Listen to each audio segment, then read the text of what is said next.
From the world of politics to the world of business, this is Balance of Power.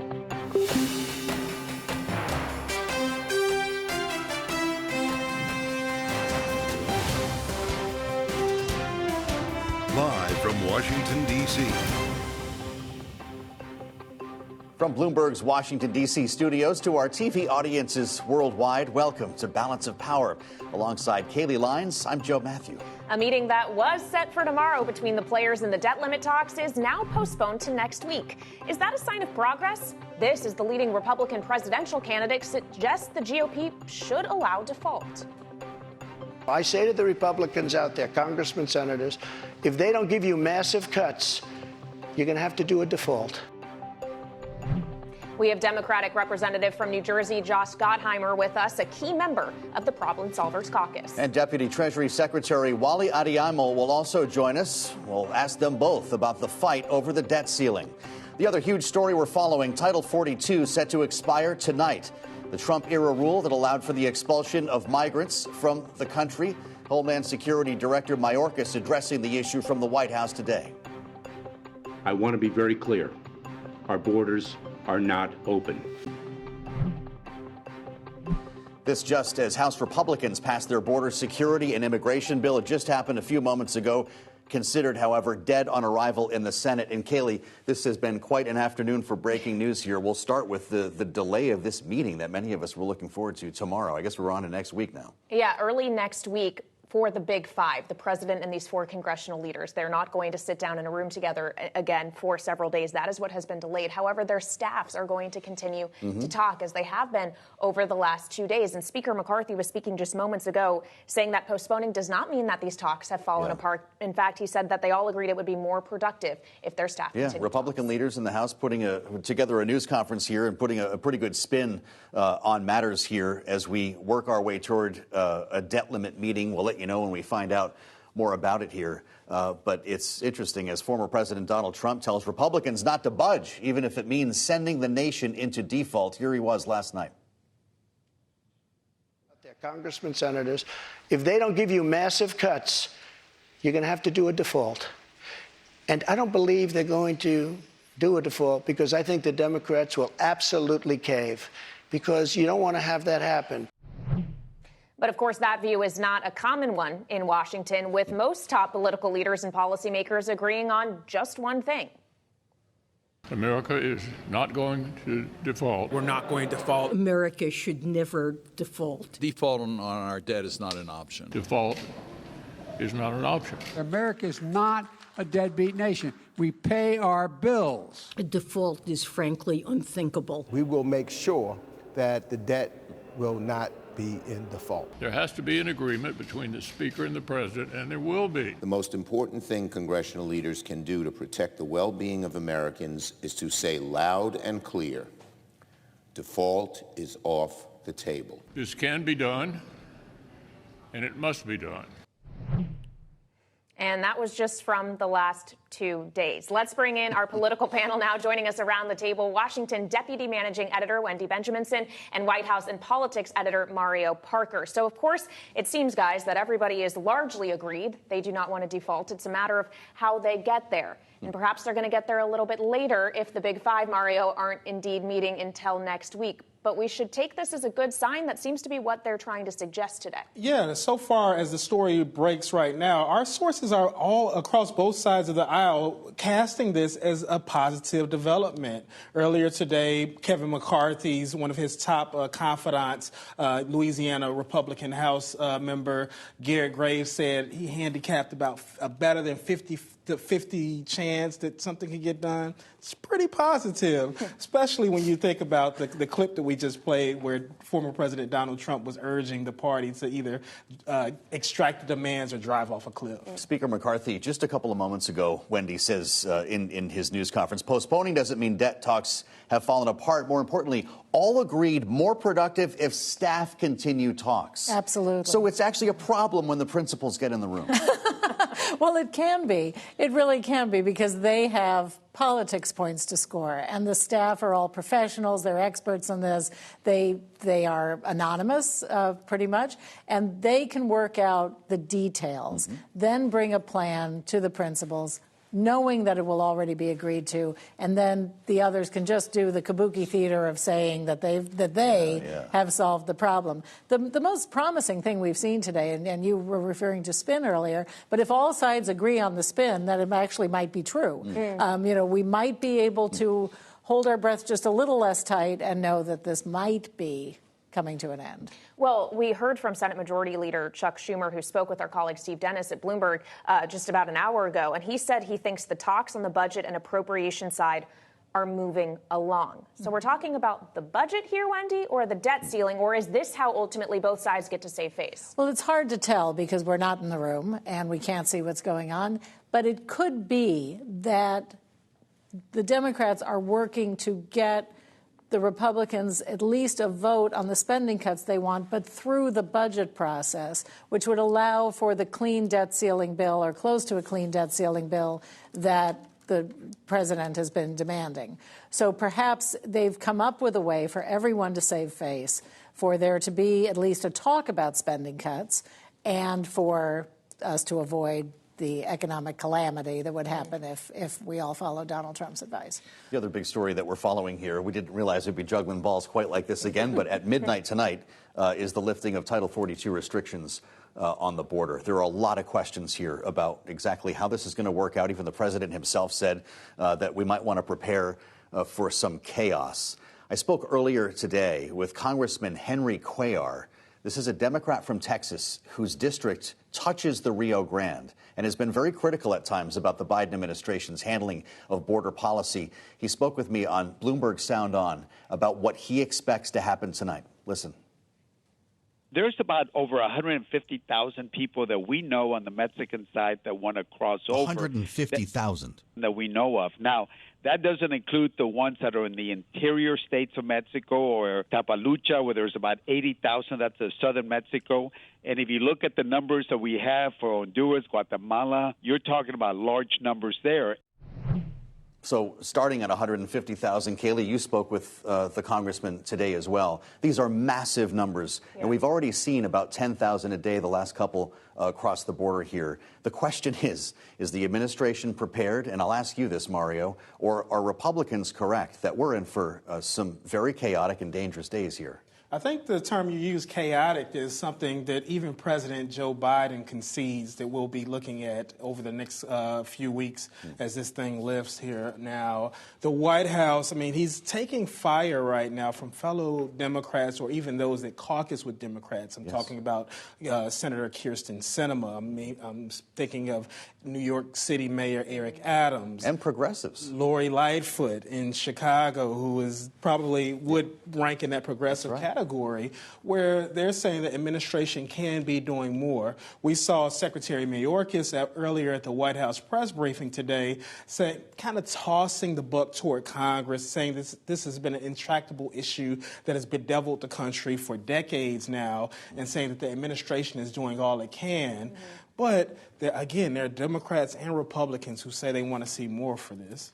Well, let's hear from the administration, because we did hear Homeland Security Secretary Alejandro Mayorkas weighing in on the expiration. Earlier today, he spoke at the White House press briefing. We prepared for this moment for almost 2 years, and our plan will deliver results. It will take time for those results to be fully realized, and it is essential that we all take this into account. So, Wendy, the administration essentially asking for patience here, and yet Republicans in the House don't seem that patient. They actually just passed what they've dubbed the Secure the Border Act as part of the statement released by House leadership. They say, while President Biden and Washington Democrats continue to ignore the chaos, House Republicans are taking charge. This is dead in the Senate, though? Yes? I mean, this is mostly just messaging. It is messaging. On the other hand, what they're messaging is Mayorkas and the White House have been asking for Congress to do something. So the House said, here, we did something, take it. And of course, because it includes completing Donald Trump's wall and some other things, there is no way Democrats are going to vote for this. So we're back to where we began. And the heartbreaking tragedy of those numbers is so many smugglers are telling people in these countries that they're going to get in if they just pay them their life savings and come to the border. It's really a heartbreaker. Of course, Donald Trump told CNN last night that he did finish the wall, but I'm not sure, Mario, you covered the administration. I just wonder about this administration. Are these mixed messages? We've been hearing from Secretary Mayorkas that, hey, we have had a year and a half to prepare for this. This is an administration that's ready. We just sent another 1,500 troops. But then we also hear him essentially asking for patience, to Kayleigh's point here, saying that it's going to take some time. Particularly after the administration has been saying they've been preparing for this for 2 years as well. And the fact that President Joe Biden campaigned as the anti-Trump, essentially saying that preparation was part of the pitch to his voters, right? So, no, you're right, Joe. This is mixed messaging, and this is a political vulnerability for the president at this point. Maybe the calculation is to rip the Band-Aid off some 18 months before the election, and maybe by the time voters prepare to go to the polls, some of this will be resolved. But in the meantime, I think there's no qualms about it that we're going to see some chaos. And again, Democratic mayors and big city mayors as well as governors are warning about this. Great insights on the stories that are driving headlines as we speak here today. And our thanks to Bloomberg's Wendy Benjaminson and Mario Parker for getting us started today. Coming up on Balance of Power, the White House and congressional leaders postponing their Friday meeting as staff apparently makes progress on debt ceiling talks. Is this the breakthrough moment? We'll talk about it with Democratic Congressman Josh Gottheimer, a member of the Problem Solvers Caucus, next on Balance of Power. This is Bloomberg.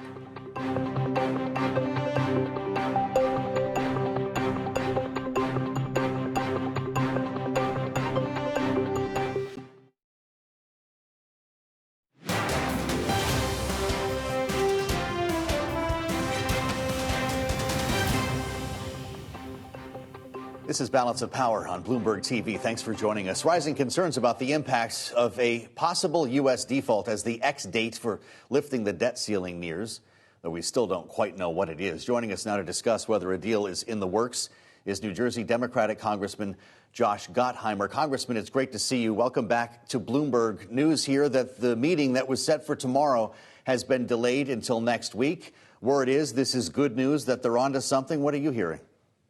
That's exactly what I'm hearing so far, is that they're actually making good progress, and they haven't solved all the problems yet, but they're getting there. And I think, frankly, right now we've just got to do everything we can and have them meet as many hours as they can get together in a day to ensure we don't default, right? I mean, that is the key. And, listen, President Trump was way off message last night on the CNN thing he did. The key is not defaulting and not putting the full faith and credit of the United States at risk. I think most of my colleagues get that. There's still a few who don't, and we just need to get there. Well, of course, if ultimately some deal is reached by the leadership, there is a question as to whether or not they can get that message through to the rest of the caucus, whether McCarthy can keep all of his Republican members in line. But also there is a question within the Democratic Party of whether or not they're going to sign on to any spending cuts that may have to come with a deal. I spoke to your colleague, California Congressman, also a Democrat, Robert Garcia, yesterday. This is what he said. Any cuts that are going to be made always come, unfortunately, at the expense of working families and people that are struggling. And so I think now is not that time for that. He says now is not the time. Congressman, do you think there is enough consensus in the House to actually see spending cuts make it through? Listen, you probably saw last week they put up a piece of legislation, voted for it, the Republicans in the House. That was, in my opinion, dead on arrival. Which is it went nowhere because it made drastic cuts to everything from veterans to law enforcement to school lunch for children and for seniors and for help for seniors. A bill like that and cuts like that, those are unacceptable, right? Do I think we're going to have to figure out a way forward working together? Yes. I mean, the Republicans control the House, the Democrats control the Senate. Obviously, you got Democrats in the White House. We're going to all have to sit down and figure this out together. The Problem Solvers Caucus, a bipartisan group that I co-chair, we put forward a bipartisan package where both sides have to give a little bit. So it's going to have to take people working together and not getting everything they want. The key is, what are the specifics? And that's why the negotiations are so important. Like, what exactly are we talking about? And then we'll make that judgment. Congressman, Bloomberg TV spoke earlier today with Jamie Dimon, of course, the big boss at J.P. Morgan, and he addressed this issue of managing the debt ceiling with great urgency. Listen to what he said. Actual default. That is potentially catastrophic. And you can go through a million ways, but anyone knows that's potentially catastrophic. And I don't think it's going to happen because it gets catastrophic. And the closer you get to it, you will have panic. Markets get volatile. Maybe the stock market go down.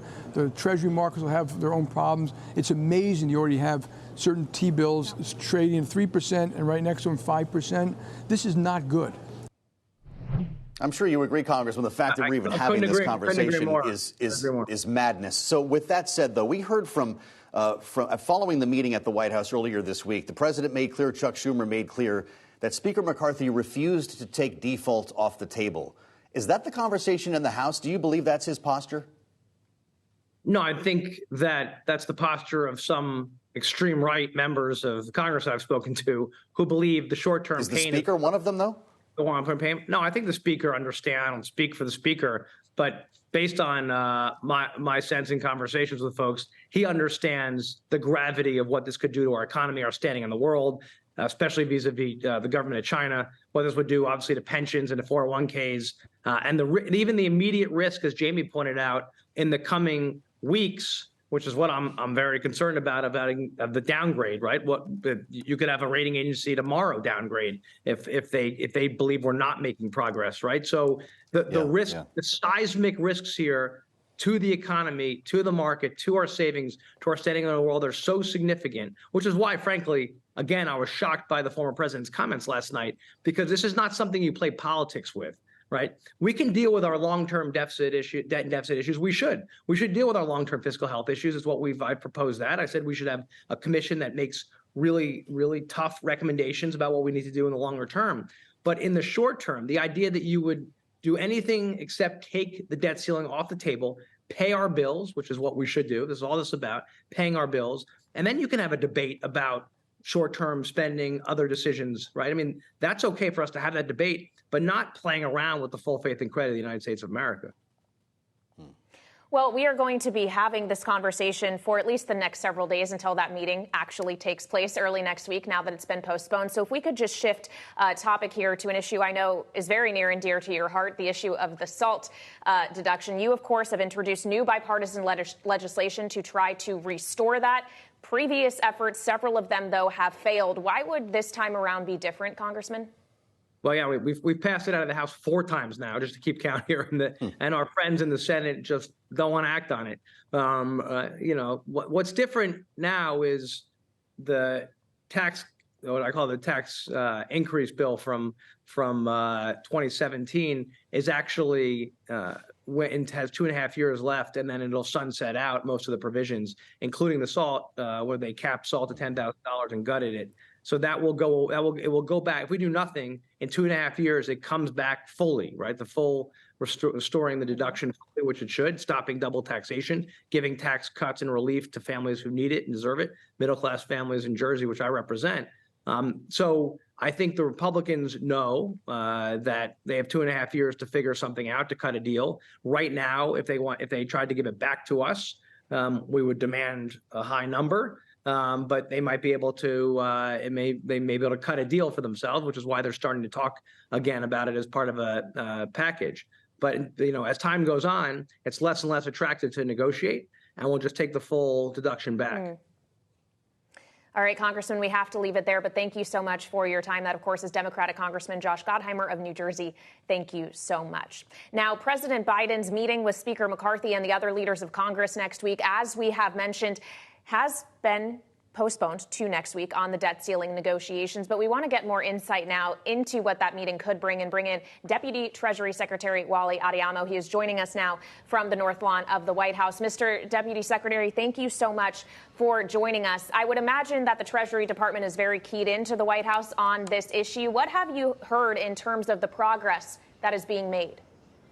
Well, staff continue to talk about the importance of addressing the fiscal issues in terms of what the president has said. He made very clear to the speaker and the other leaders that we need to raise the debt limit in order to make sure we don't default on our debt, but he's happy to have a conversation about what we do in terms of fiscal policy. And that's what they're having, a conversation about how we make sure that we're able to bring down our debts and deficits over time. The president has a proposal that reduces the debt by $3 trillion over 10 years, and he's happy to have that conversation, and staff continue to have that conversation. And the four leaders decided that they would move their conversation to next week to give staff more time. Is the Treasury Department open to the idea of a short-term solution if that's what's decided here to avoid a default? So I'm not going to get ahead of those conversations, but what I will say is that the president's made clear that we cannot default on our debt.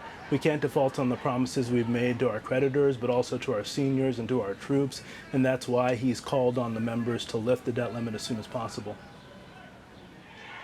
Well, on the subject of what actually would happen in the case of a default, of course, there is, it seems, still a bit of fuzziness onto what the X date actually is. Of course, the Treasury Secretary herself has said it could be as early as June 1st. When we get to that X date, whatever it may be, if the debt limit has not been raised, what does the Treasury Department do on that day?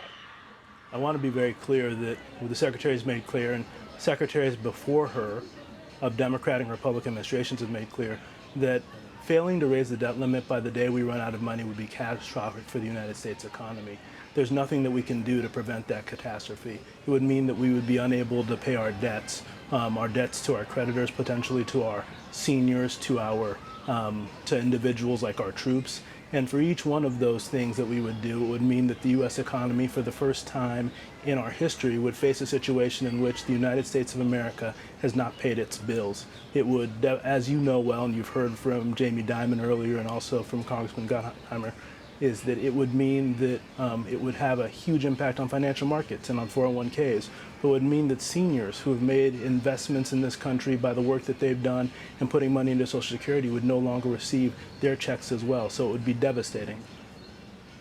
We heard as well from your boss, Treasury Secretary Janet Yellen, speaking today in Japan at a meeting of G7 finance officials framing the issue at hand. Here's what she said.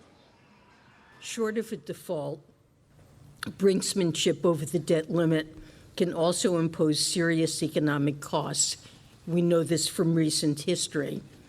As we learned in 2011, just the serious threat of default can lead to a downgrade of our credit rating and a weakening of consumer confidence. But we're hearing from Republicans at the same time, Mr. Deputy Secretary, that we actually would not default on the so-called X date because we'd still have enough money to pay the owners of our debt. How do you react to that? What I would say to anyone who thinks there's a way to avoid default without Congress doing what it's done 78 times since 1960s is say that they're wrong. Ultimately, the thing that has been true for the United States in our history as a country has been that the United States pays its debts. It pays its debts to its creditors, it pays its debts to its troops, it pays its debts to its seniors. Anything that would stop us from being able to pay that debt would ruin our creditworthiness in the eyes of the American people, but also in the eyes of the world. Today, the U.S. economy is growing. We're creating jobs, just 200,000 last month. Inflation's coming down. Failure to raise the debt limit and prevent default could put all of those things in the wrong direction and lead to a recession that could cost us 7 to 8 million jobs. If we could just turn quickly to another crisis that has been brewing, an ongoing one, the banking crisis. JP Morgan CEO Jamie Dimon didn't just talk about the debt ceiling today. He also touched on that. Take a listen. We need to finish the bank crisis. We've had uncertain policy on mergers, this First Horizon deal. I think we have to assume there'll be a little bit more. Yeah. So, whatever the FDIC, the OCC, the Federal Reserve, whatever they need to do to make it better, they should do. Be thoughtful, be very forward-looking, not be surprised constantly, because some of these things have been known about for quite a while. We only have about a minute left, but how confident are you in the stability of the banking system right now?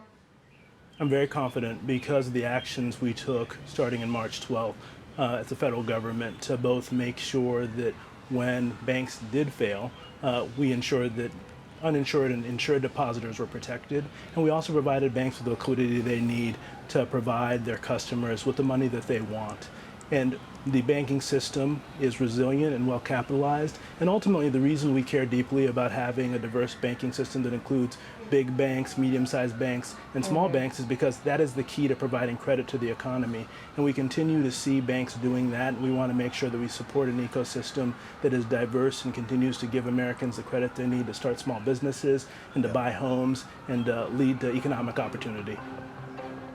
From a sunny north lawn of the White House, Deputy Treasury Secretary Wally Adeyemo, we thank you for the time. Coming up tomorrow, Anne Marie has an interview with U.S. Treasury Secretary Janet Yellen from the G7 Finance Ministers meeting. This is Balance of Power.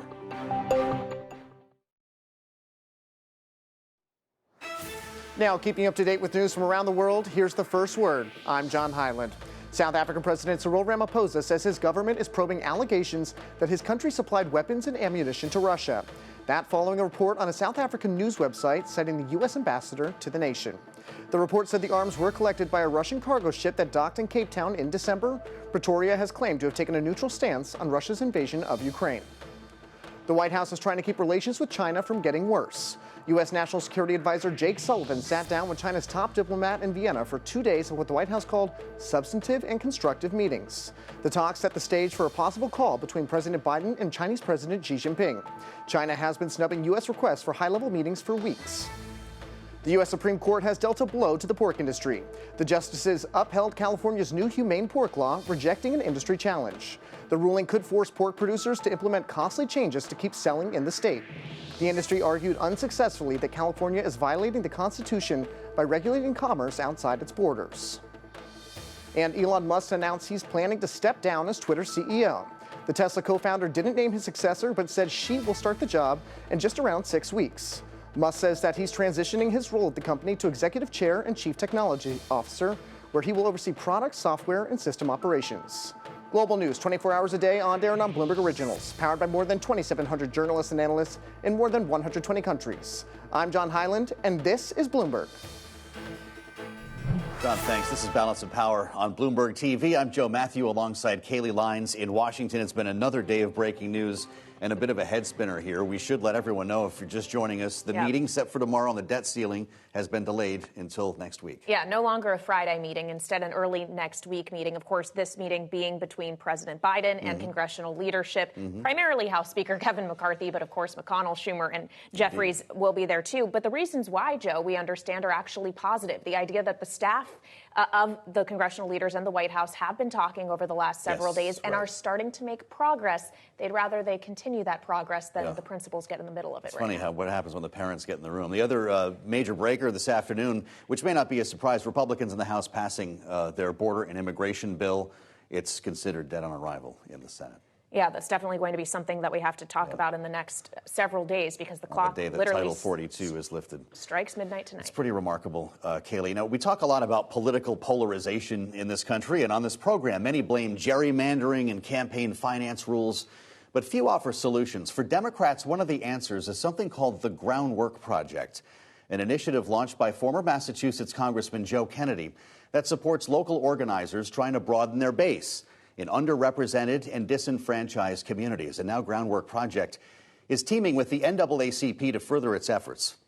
We're joined now on Balance of Power by the aforementioned Joe Kennedy, founder of the Groundwork Project, and Derek Johnson, the president and CEO of the NAACP. Gentlemen, it's great to have you here, and we welcome you to the broadcast.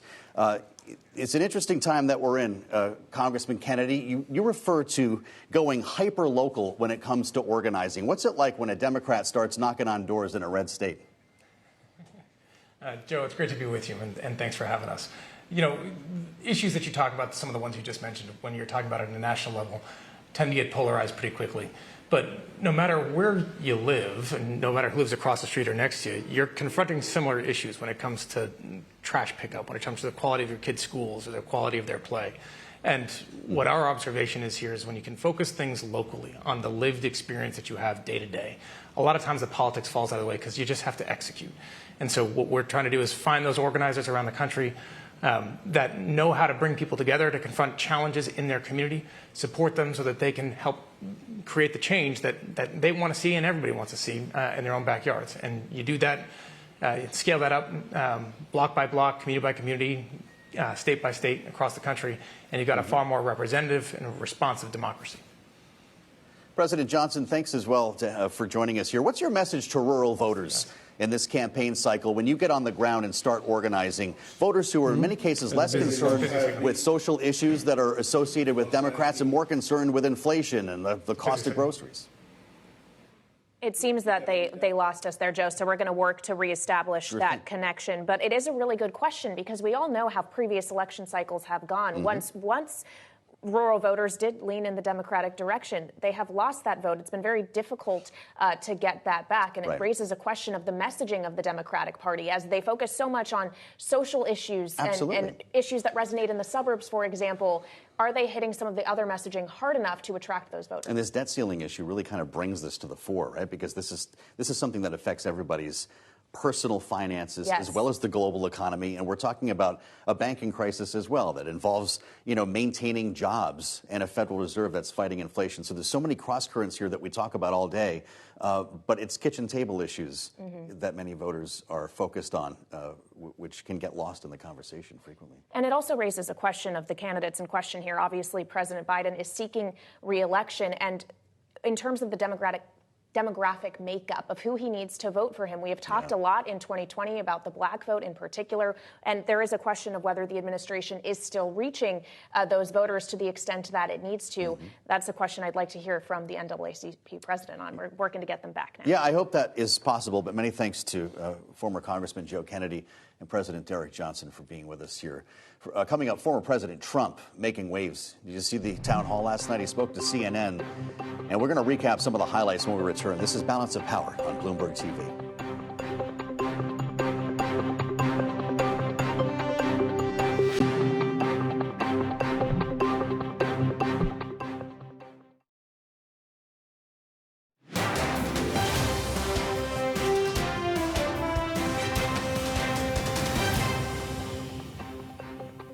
Welcome back to Balance of Power on Bloomberg TV. President Biden and top lawmakers agreeing to further talks aimed at breaking a deadlock over raising the $31 trillion U.S. debt limit, but pushing those talks back a few days. No longer will this meeting be taking place on Friday, but instead early next week, because we understand that the staff that is still talking is making progress. Joining us now to discuss is our political panel, Reset Public Affairs partner Lisa Camusa-Miller and New Day strategy founder Roger Fisk. So, Lisa, the messaging we have gotten so far is that this is a good sign, that this isn't talks falling apart. It's just that we want the staff to be the ones that carry this conversation forward for now. You buy it?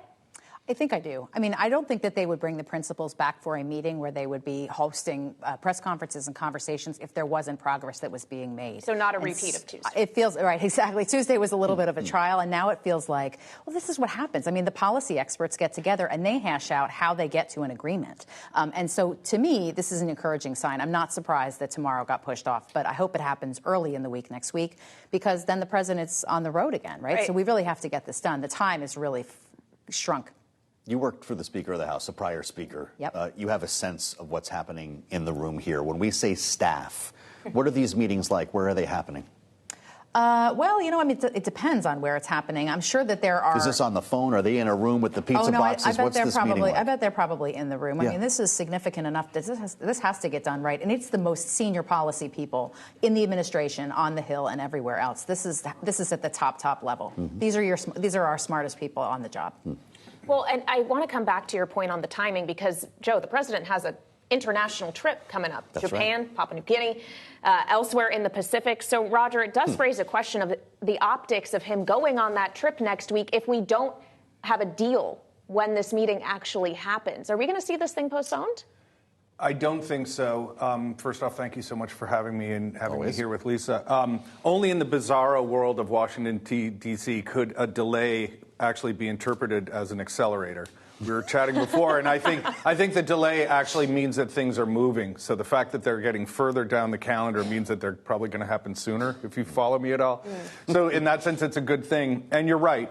The optics of the president being abroad, setting aside the importance of our relationship with Japan, while this kind of existential kind of fiscal issue needs to get resolved, it tells me that they are on the fast track to get this done in short order. So you would bet that before the president gets on that plane, there will be a deal. At least the clear pillars of what will be the final deal.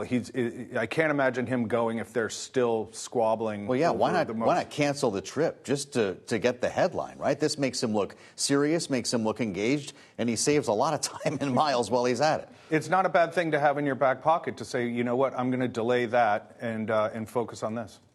Well, of course, we're talking about the current president, but we also in this conversation have to talk about the former president, Lisa, because, of course, we all watched that town hall on CNN last night. A lot of it wasn't necessarily truthful, what the president said, but he did make some news in that he said that Republicans maybe should allow a default. Listen. I say to the Republicans out there, congressmen, senators, if they don't give you massive cuts, you're going to have to do a default. And I don't believe they're going to do a default, because I think the Democrats will absolutely cave, because you don't want to have that happen.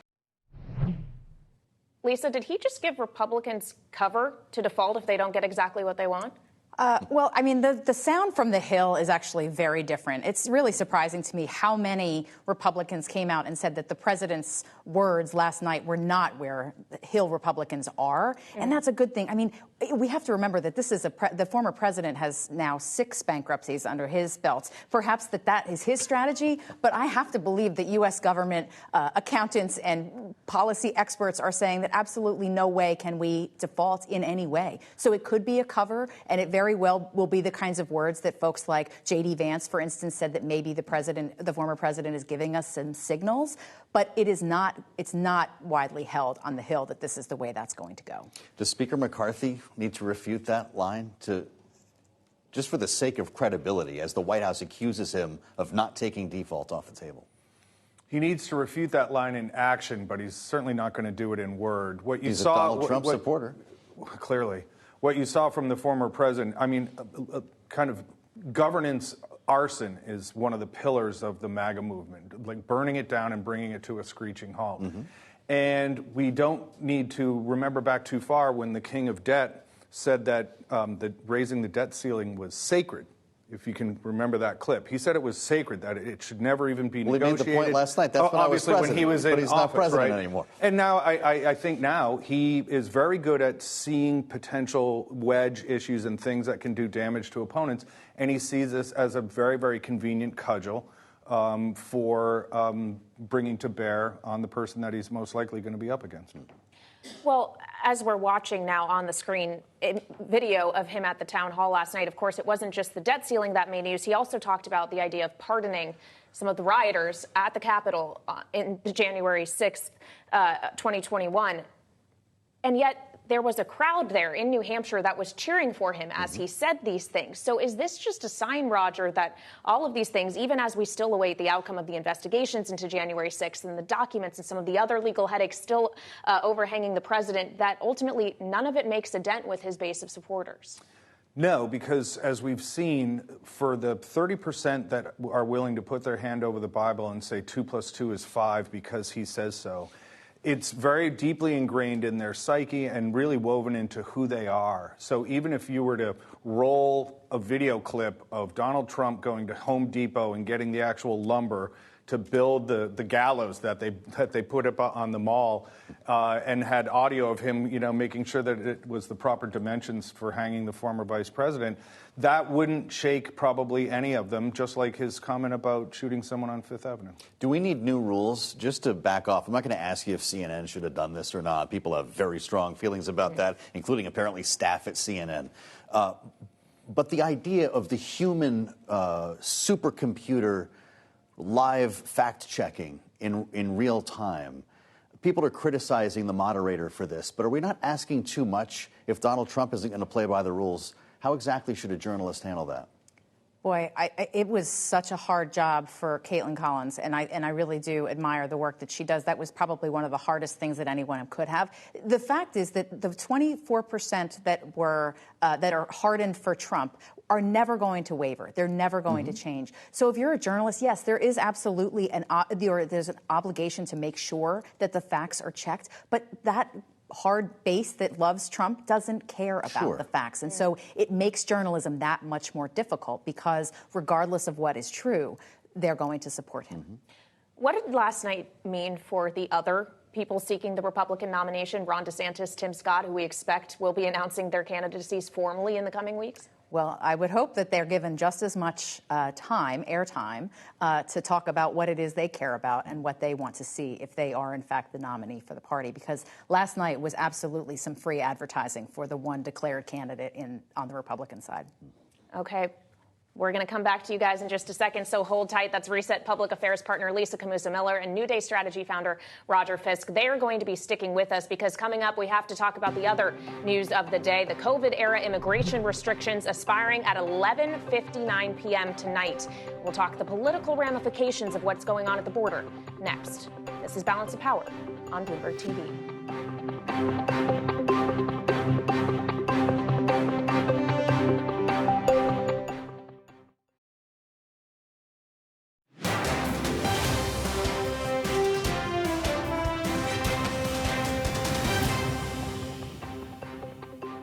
Balance of Power on Bloomberg TV. Thanks for spending some time with us today. Continuing our conversation with our political panel, Reset Public Affairs partner Lisa Camusa-Miller and New Day Strategy founder Roger Fisk with us at the table. Title 42, the pandemic-era policy that immediately expels migrants without providing asylum hearings, expires tonight, 11:59 p.m. Eastern, midnight. And there are great questions about what is going to happen after this. We spoke earlier today, Roger, with Henry Cuellar, the congressman, a Democrat from Texas, who's taken issue with the Biden administration on this. He says at least 150,000 migrants are waiting on the other side of the border for these restrictions to be lifted, and there are many more in interior Mexico. Is the administration prepared, as it says? I think Congressman Cuellar's voice in this has been incredibly powerful and should really be listened to. If for no other reason, looking at his points through the lens of frontline Democrats who are really going to be the ones that have to bear the brunt of this, in addition to the president and his reelection. When I was last here, I mentioned that the images from the next 10 or 14 days are largely going to set the thematic foundation of at least the next 6 months, and largely they'll be used on into ads next year. And it doesn't take much to see how this can be the kind of binding agent that brings together a perception around crime, that brings together a perception around the conditions in our cities, and that can be a very, very potent centrifugal force that any incumbent is going to have to be severely concerned about. You said the conditions in our cities, Roger, and it's also worth noting that Democratic leadership of cities like New York and Chicago are also kind of publicly clashing with the Biden administration on this. If he can't even keep his own politically aligned group of leaders together, what does that signal, especially as he seeks re-election in 2024? I think take for example, Mayor Adams, who just recently has decided that he's just not going to align himself with the White House anymore.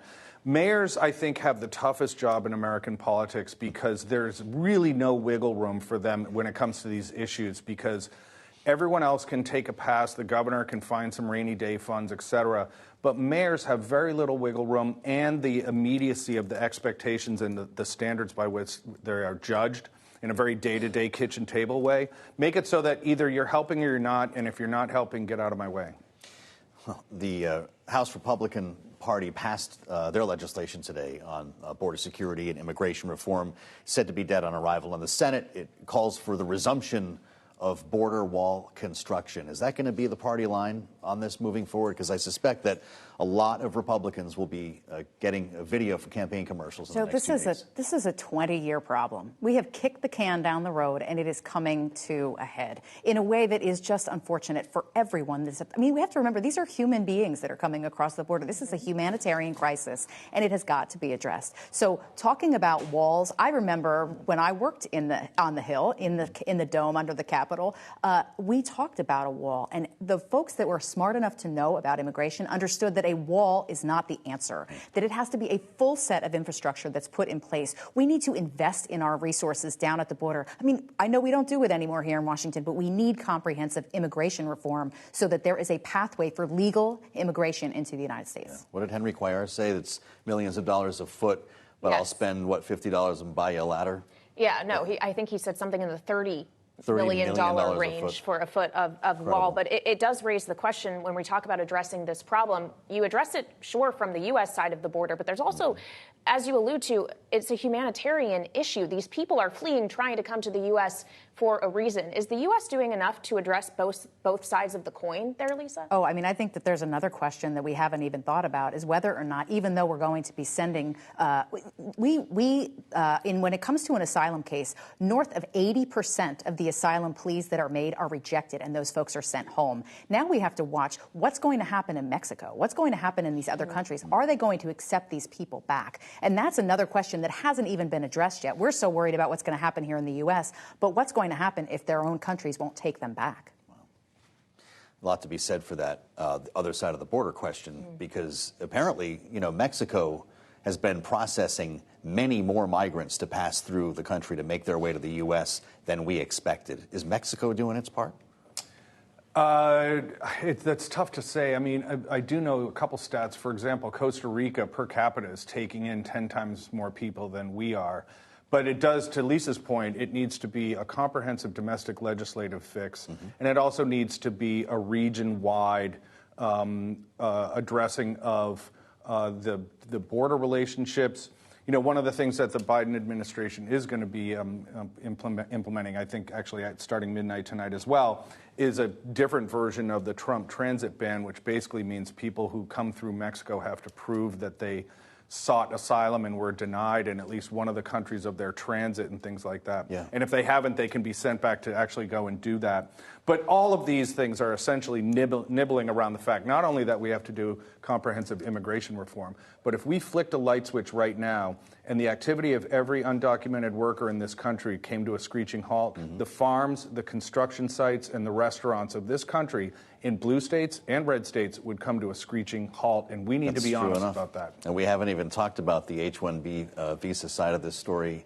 Kaylee, in a worker shortage, this is a very big deal for the economy. It's not just security that we're talking about here. Yeah, and this is a conversation we will continue to have. Thank you both for adding your voices to it today. Lisa Camuso-Miller, of course, from Reset Public Affairs, and Roger Fisk, the founder at New Day Strategy. We appreciate your time.